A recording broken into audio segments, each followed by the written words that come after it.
Today we are going to cover part 2 of income strategies, do's and don'ts.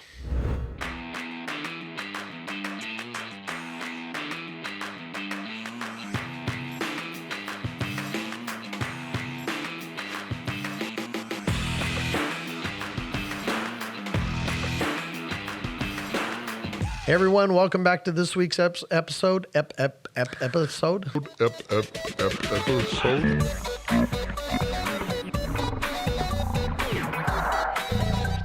And it's like, you know what? We're already starting off like this. Remember, we don't do a bunch of little fancy edits, cuts. This is who we are. The only edits and cuts that get made are ones that make this more entertaining. Yeah, then they actually emphasize when it does it. Emphasis! Yeah, so when we make a mistake here, it gets emphasized. Yeah. And clearly you can see we don't have any makeup on, and he doesn't do his hair at all. So it's Evidently. like, and clearly you don't have beard filler. Doesn't like I fill did in get a the- beard roller. I bought a beard roller. It's like a... For what supposed hair? I know. It's supposed to thicken your beard. I don't know. We'll see. It's like a bald person buying a comb. It just, why? Hey, It doesn't. It's supposed to help make one. Is it? Yeah. Okay. We'll see. We'll see. So if we have the following episode and this dude's got like a ape head of hair, Yeah. then we know. Then you know the beard rollers then work. then we're not selling annuities anymore. We're going into beard rolling. True. But this is my sidekick, Boy Wonder, Robin, Caleb North. Whatever. Yeah. So what's the problem with being Robin?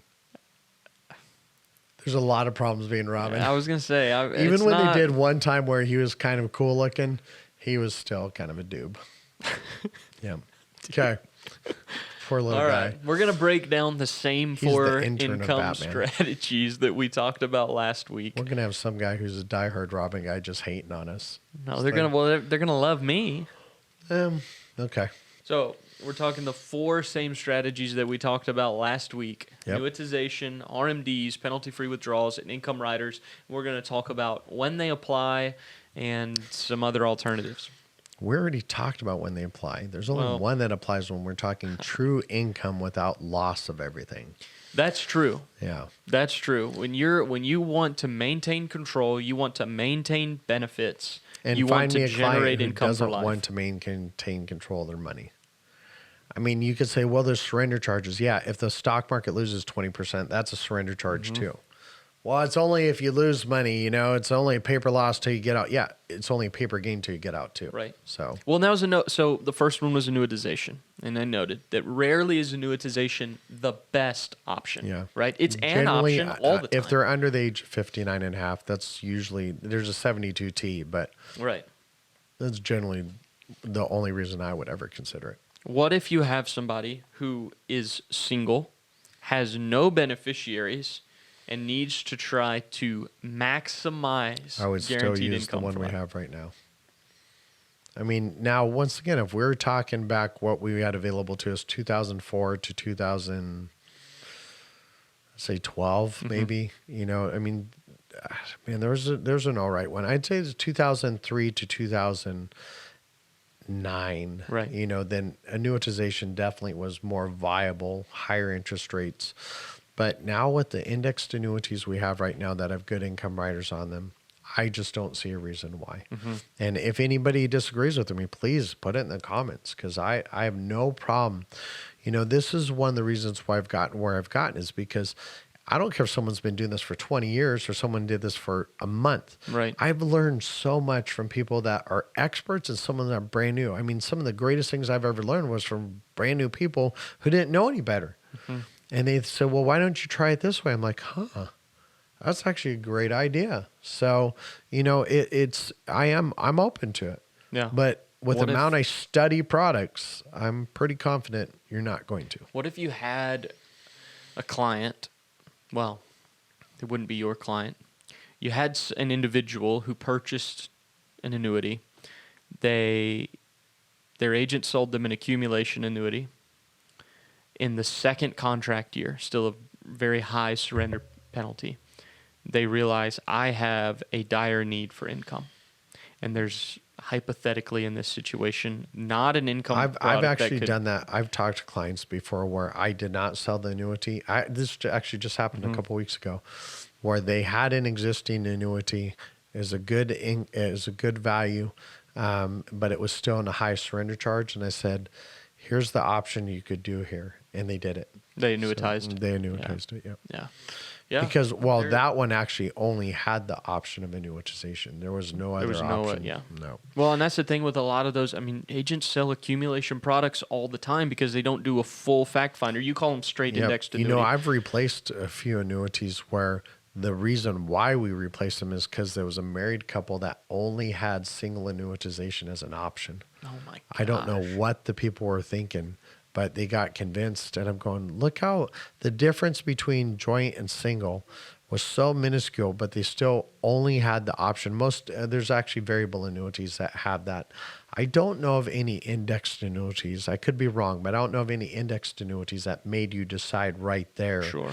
I'm sure there probably have been, but none that I'd use, because that would be an automatic. I'd throw you out there because you don't know. You can't tell them to choose right now single or joint lifetime when you don't know in 10 years who's going to be alive. Right. That just didn't make sense. Yeah. But yeah. Okay, RMDs. Now, we know RMDs always required on qualified funds with the exception of Roths, which is a whole weird thing in and of itself that they're still classified as qualified. Anyways. Yeah. When I train agents, that's one of the common things I hear is like, why is a Roth still qualified, but it's because it's tax-deferred still considered an IRA, course, and the IRA gets the lump of qualified, even though it's a particular. Hence it's legislation a weird deal. messing something up again. Hence insurance industry. Period. There's so many like weird caveats and things. It's so interesting to me. I would say financial industry, not that's insurance fair. industry, because I think everybody in every field has some weird things that you're like, what were you thinking there? Yeah, true. They're going to come out, even if income is not the issue, right? They're coming out. The government's going to force it. You're going to take them. That's not the question. The question really is there ever a point when just simply drawing RMDs is, and I know from your perspective, you say it's not an income strategy. It's not an income strategy. It's I have to take RMD strategy. Yeah. I mean, it's just a fact. If you can convince me that it provides income for life, which you can't. It doesn't for life. Well, it doesn't guarantee income. It doesn't for life. guarantee any amount. But no, the RMDs are always you have to take out. Yeah, Right. So I think it's 3.65% at age 72, and it continues to go up 5/10 of a percent up to 0.1% is the general increases on that. And you just can't. I mean, especially if you have a few 0 years in a row and you're pulling out your RMDs and you're trying, I mean, you just can't time how long you're going to live. Right. You can't time how long you're going to live. What I was going to say is the challenge with RMDs for me is that there's no set amount. How do you budget when you don't even know what it's going to be? You could have a great year and your percentage goes up and you're getting a lot more income. Great. Or you have a 0 year and your percentage goes up and But what if went you're down. doing that and let's say you're 72 years old, you're taking out your RMDs, and then when you're 85, the government comes out with some rule that changes everything again. I mean, we don't know. Now they had the 70 and a half to 72. And fortunately, people at a certain age were grandfathered into that, or a certain death or whatever, retirement. But we can't guarantee what's going to happen. Right. there. Whereas the income rider is a contractual It deal. has to The happen. RMDs are government regulated. Yep. It's a whole different, Correct. separate deal. Now, if they don't need income, okay, but still say... You mean they don't need income, both of them are fine, no matter who's alive, their incomes far surpasses their expenses. Right, but they still want a plan for living. Would you still do a rider or just RMDs? Boy, that's a good one. I would probably still do a rider. If you flat out tell me I'm more concerned about the money I spend right now than getting any money onto my IRAs, then I'd probably still do an income rider. And today... That's a rare circumstance. It is though. a rare circumstance. Yeah, I mean, because out of the 20% of the volume, it's straight annuities with no rider. 80% of the volume is, now I didn't say clients, because vast majority of my clients require income. Like I said, I don't know what your demographic is, but I just don't run into a bunch of people, even if they have a lot of money, they have a lot of expenses. So they need the income. But, if you're into that scenario, I still, like I said, I think I would do the income rider. Okay. Yeah. Interesting. And there are income products out there. We've got a phenomenal income product that within that first 10 years. God, I hope they don't change it because it's been dominant for at least a couple of years. Yeah, to me, it's hard to even word it as increasing potential, because the way that the roll-up works is it's increased likelihood. Very likely. Like, it's very likely that it happens. The thing I look at is I just had a client that another agent threw out 3 other companies. Mm-hmm. So as I always do, I asked her to send me the illustrations. I went over them. And first of all, I already knew 2 of them. I knew 2 of them really well. One I wasn't as familiar with. And so, because it's one that's another proprietary product in another area. And I'm looking, I'm going, it doesn't even come close. Yeah.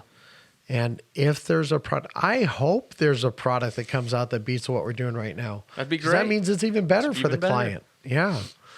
I mean, remember, when I'm looking at product, I don't look at commission first. I don't look at the bonus first. I don't look at the roll-up rate first. I don't look at the payout percentage first. I look at what is the end result to the client. Mm-hmm. So if they want to start drawing money in 3 years, which one provides the best amount of income? Then I go, which one has the best index strategies? Then, of course, I'm always looking at financial stability of the company, best benefits, best customer service. I'm looking at all that. So this is all important to be the big picture, not just one. I get a 5 billion% bonus. Now, if there was a 5 billion, I would take that, obviously. But some of these companies lead with just the bonus, but their payout percentage stinks, or their roll-up rate stinks, or their accessibility to the money stinks. So you've got to look at everything. Yes. And I'm glad you agree with that, because you had no other choice but to agree with that. I've told so many agents that they see the shiny object of these big bonuses, and it's like, do the math. What does that bonus equal over the course of, say, a 10-year period? Mm-hmm. Is it 3.5%, Yeah. 4%? There's nothing that's paying 4%. See, I remember over 10 back in years. the day, there was someone that added 12% bonus and 8% compounded roll-up rate for 20 years in the benefit base. Guaranteed after income turns on. Guaranteed. No. It's like Okay. you'd have 12%. So let's say you have $100,000. Then you would start with $112,000 on the income and the index value, and then the income value was guaranteed to grow 8% compounded for 20 years. Or activation. So if you activated at year 11, that would stop. But the point was, if you're going out of ways, that product and a really good payout percentage, it dominated. Yep. But I'd tell the clients to say, you know what? If you wait 20 years to draw this out, your death benefit's gone 10 to 15 years. I mean, it's gone. Yeah. This is just a pure income play. But you have to know the little, and then we can look at the 1.5 time or 2 time multipliers on the long-term care benefits. I used to hear agents say, oh, no, this is going to pay out for 5 years. No, if that account value's gone, Guaranteed. the doubler stops, and then it reverts back to the original income amount. So you can't take your marketer's word for that. You can't take the insurance company's word for it. You have to know that you are the one that's responsible. Yeah. Yeah. And a lot of agents say, well, how do you? Like, if you can't take the insurance company, you can't take your marketing organization or whatever it is, you because have there's to study and read humans on the other literature. side. Right. I'm not saying the insurance company or the marketer's trying to mess you over. I'm saying they're human too. And sometimes they misunderstand it, or they just had a bad day and something didn't go through. I mean, I'm not knocking that at all. I'm saying this simply for this reason. It is the agent's responsibility to know how the product works. Yep. Period. It is. Read the fine print, read the disclosures, know Everything. Okay, the third strategy that we talked about was penalty-free withdrawals. Now, I will say just openly and candidly that of all 4 strategies, the idea of trying to use penalty-free withdrawals for income is the worst of all 4 to me. I heard someone say, oh, I can take out 10% per year, and I've averaged 14% per year in my annuity. I'm like, no, you haven't. No, I have. No, you haven't. have not averaged 14%. And even that drives me nuts too, is when you have agents going, you're going to average 9 or 8% in this indexed annuity. No, you're not. Yeah. There may have been a historical period where that did happen, but that's very rare. The reason for me, Chad, that the penalty-free withdrawals is just not even a viable option is that the moment you have a 0 year or a 0 2 years, or God forbid 3, your percentage of withdrawal has to consistently increase just to have the same amount of income. Yep. Now, well, granted, it's the same thing. If you have 100,000, you lose 50% in the market, but you're pulling out $4,000 when you have 100,000.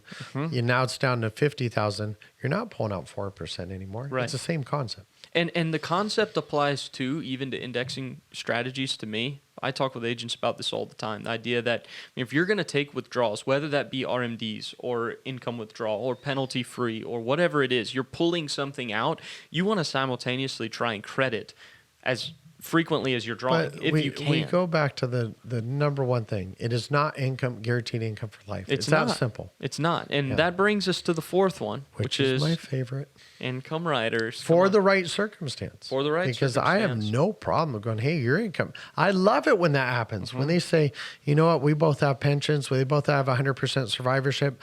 We can pull in $10,000 a month, but we only require $3,500 to live off of.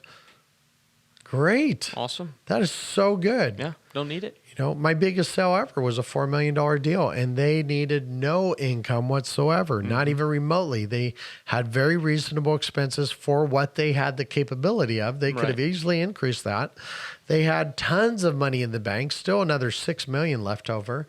And it was fine. Yeah. They wanted to take $4 million. They wanted to make sure it never went backwards. They knew they weren't going to get high, crazy returns potential. I mean, you could still get a 12 to 15% return in an index one year, but there's also going to be years where it's going to make zero. Right. And likely in a 10-year time frame, multiple years where it's going to make zero. Yeah. That's just how it is. The thing to me about the rider, Chad, is that how versatile and how well-rounded it is. Sure, you're paying a 9/10 to a 1.5%, annual fee for it. But what you maintain control of, the benefits that you have, the indexing strategies that stay relevant, and the guarantees that you create on the income side, it's a very marginal amount to pay for a lot of opportunity and a lot of benefit there. There's a lot to be said about just a peace of mind. That's true. And you wrote stress in rocking chairs. And one of the things you try and do is mitigate stress, get rid of the stress, while guaranteeing that they're going to be okay and they're going to be taken care of and their income's coming through regardless of how long they live or what the market does.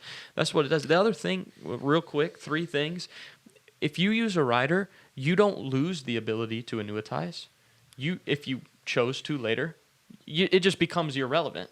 Yeah, I was right? going to say, why would, But you annuitize, you lose the ability to do a lot of other things. I mean, there's some you can't, but there's a lot out there you can, but why would you? Why would you? You don't, RMDs, for example, if the RMD, if it's qualified funds and the RMD percentage is more than what the income amount is, okay, you're going to have to take that extra anyways. There's no way around There's no way around that. And then you still maintain the penalty-free withdrawal. So you're actually maintaining all 3 of the other income strategies, so to speak, but you're doing it with a whole nother deal. Like you're not losing those opportunities is what I'm saying. But you try and use those 3 in place of an income rider, well, you've lost the ability to do an income rider. You can't add that in retrospect most of the time. Yep. So that was it. That was 3. That was all 4. No, I thought you said there's 3 things at the end, and then you just said 2. Oh, the 3 things were that you don't lose the ability to annuitize most of the time. Okay. You still, if your RMDs surpass the income amount, you're still going to have that. And you don't lose the ability to take penalty-free withdrawals, even though it can reduce the guaranteed amount. Like you maintain all 3 of those other things, but if you try and do any one of those 3 things and not use an income rider, most of the time you can't add an income rider. I just had retrospect. to make sure you understood it the way that I understood it, which I didn't understand. So. I think it was because you were drowning me out again. No, I don't do that intentionally. I do. Okay, guys. It actually is less offensive that it's intentional. Oh, that's true. Because if it was unintentional, it's like... Well, if it's unintentional, you might need to put me in a home because that means I'm drifting somewhere. But don't put me in a home. Put me on the ranch. Okay. You have a great day. And, of course, happy selling.